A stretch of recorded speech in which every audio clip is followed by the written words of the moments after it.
Let's start with the Golden Dome. Good point of reference. Does anybody know what it is? What it's called? Yeah. Dome with a rock. Beautiful. Okay.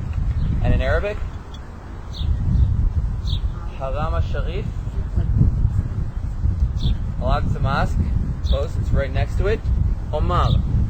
The shrine of Omar. The shrine. Well, why did the Muslims build it right there in the 7th century? The end of the 7th century, CE. Time we're back in our time.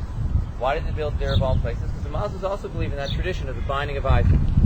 Only according to the Muslims, not Isaac who was bound, but Ishmael was bound, his brother, who was the forefather of the Muslims. They trace themselves back to Abraham, as we do. It's interesting. Right? We're both looking back at the same source. We have different interpretations of who it belongs to. Does that make it simple? No, a lot more complicated, right? Feudal family feuds are a lot bigger and complicated than nonsense.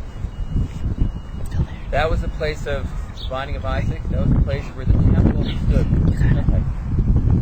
First temple of the Jews, built by Solomon, King Solomon, King David's son, stood for 400 years, was destroyed by the Babylonians in 586 BCE. I'm throwing out a lot of numbers, you don't have to remember them, but just give you a sense of how much is in this place. Destroyed by the Babylonians in 586, came from Iraq, rebuilt by the Jews 70 years later by Ezra and Nehemiah. And that temple, the second temple, stood for another 400 or so years.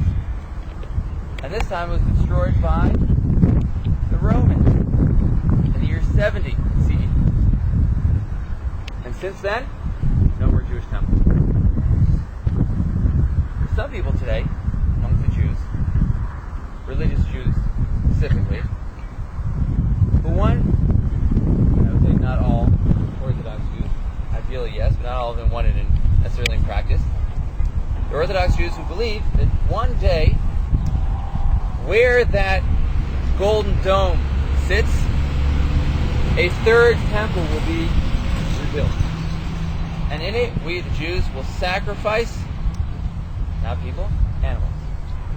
Animals, vegetables, will give up offerings to God. How do you like that idea? How do you sacrifice a vegetable?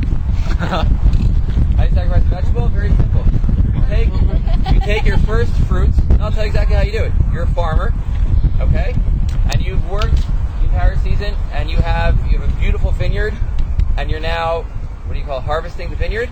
You take the first of your fruit, the finest, and you bring it from the Golan Heights all the way down to Jerusalem, and you bring it to the priest in the temple, and you say, this is my first fruit, this is the finest of my fruit, and this I'm offering up